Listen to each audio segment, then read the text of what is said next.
Welcome, dear friends of Whispers of Turkish Stars, to our space for the boldest stories, the memories we pretend to forget, and the truths that surface when we least expect them. Before we dive into a tale that has quietly rattled the entire entertainment world, we invite you to subscribe, share your thoughts in the comments, and support us with a simple like. If you feel at home here, hit subscribe and stay with us as we bring you the moments others only whisper about. What we are about to unfold did not come from a scheduled interview or a glittering red carpet. It began with a private, fragile gesture, a poem, handwritten by Hazal Subasai on a blank page and released to the world like a breath she could no longer hold. In an age of calculated captions and polished posts, the fact that one of the most adored faces of Turkish television chose to speak through verses steeped in quiet sorrow and strength sent a tremor through the industry that very few saw coming. The post, a stark black and white image paired with barely their music, slipped onto her Instagram stories without warning, like a secret that accidentally found daylight. Early followers understood the tone immediately: nostalgia, restrained and relentless. No names appeared in the text, yet a presence moved between the lines with unmistakable clarity: Erkan, the man whose path had once intertwined with hers with intensity, friction, and a truth that was hard to disguise. These weren't accusations and not quite confessions, either, more like words sighed into a room that had grown too quiet. One of the verses, translated loosely by fans, read, "You entered my heart like a fine blade, and somehow you never walked back out." Within hours, the screenshot had migrated across platforms, carried by readers who recognized in those words their own unsent messages and their own unhealed places. What seemed like an intimate outpouring turned into a chorus. Thousands shared, thousands commented, each adding a sliver of interpretation, some protective, some curious, many achingly personal. By nightfall, the poem had ceased to belong only to Hazal, and had become a mirror for anyone who had loved, lost, and continued to listen for footsteps that never came. Sources close to the actress told reporters that the poem was born the moment Hazal stumbled upon recent photos of Erkan with another woman. This wasn't jealousy, they insisted, but the kind of throb that visits when you realize the door you thought you sealed still leans open. A confidant, speaking softly, recalled a sentence Hazal uttered with wet eyes: "It isn't anger, it's remembrance. It's the ache that lingers when the mind is done but the heart refuses to be." The weight of that sentiment lingers even now, glinting in the spaces between her lines. Public reaction was electric.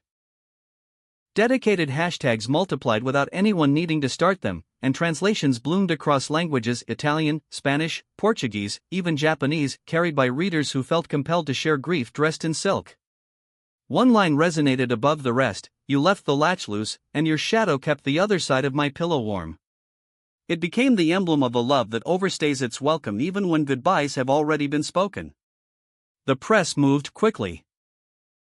Daytime talk shows opened with quotes from the poem, and columnists with national clout debated her choice to publish such raw emotion. Some praised Hazal for an audacity that felt tender rather than performative. Others thought it a coded message to Erkan, a way to aim the words at him without asking him to carry their full weight in public.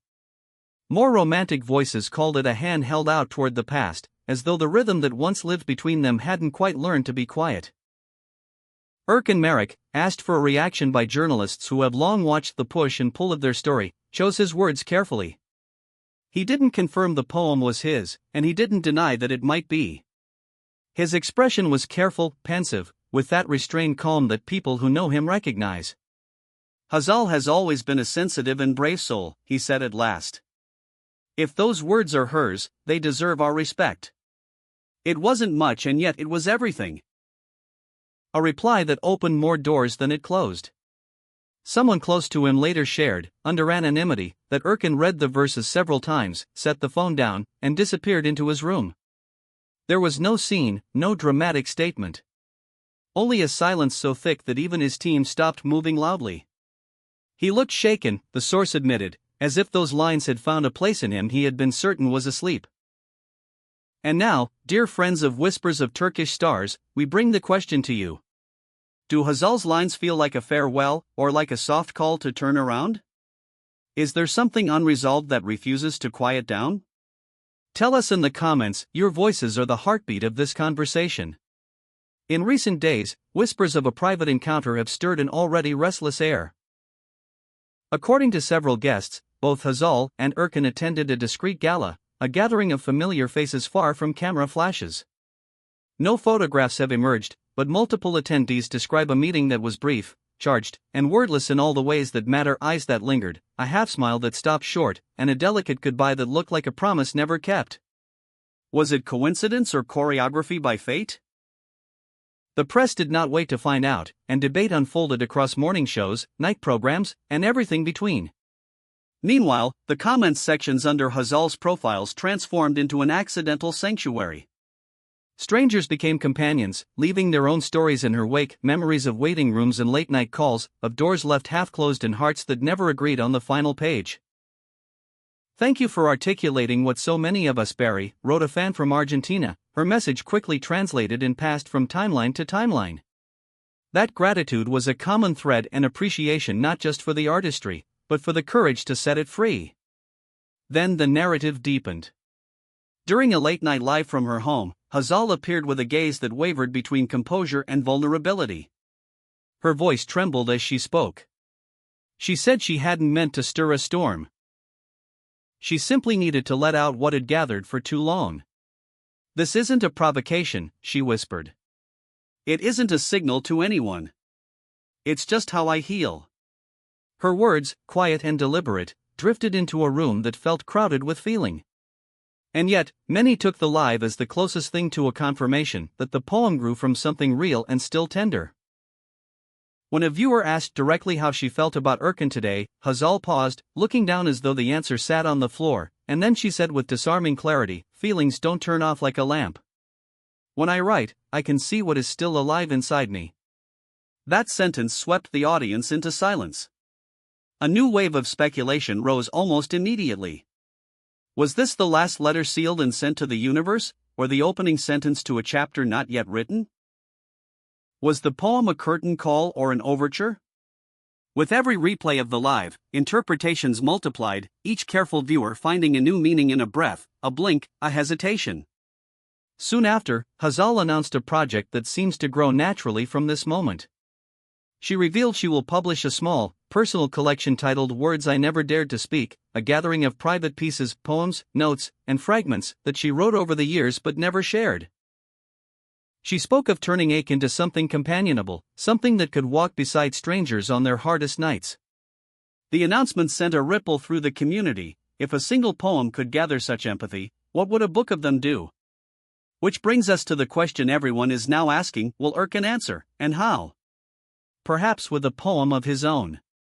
Perhaps with a letter delivered to a doorstep no one can photograph. Perhaps with a call that lasts longer than the night. Or perhaps he will remain where he seems most comfortable lately, in that measured quiet that can shout louder than a speech when the words aren't ready yet. The next few weeks will matter. Schedules can be rearranged, events can be avoided or embraced, people who swore they were finished sometimes find there's more to say. Until then, we at Whispers of Turkish Stars will stay right here with you, paying attention to the small things. The caption that changes at dawn, the glance caught between frames, the song selected for a story. We will bring you each development thoughtfully, with the care a story like this deserves. Because beyond the headlines and the noise, there are two people who once trusted each other with their real voices, and that is something that deserves to be treated with gentleness. Before we wrap up, we ask again for your thoughts. Do you believe Hazal's poem is a bow at the end of a performance, or a whispered invitation to one last dance? And what do you imagine Erkan is holding back behind that carefully drawn composure? Share your feelings in the comments.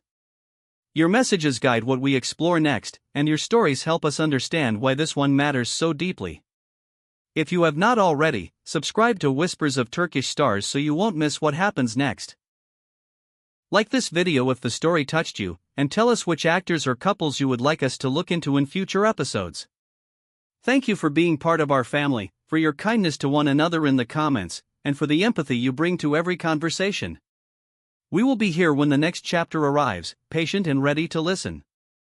Until then, this has been Whispers of Turkish Stars, where feelings become stories and stories remind us that hearts don't always follow the script.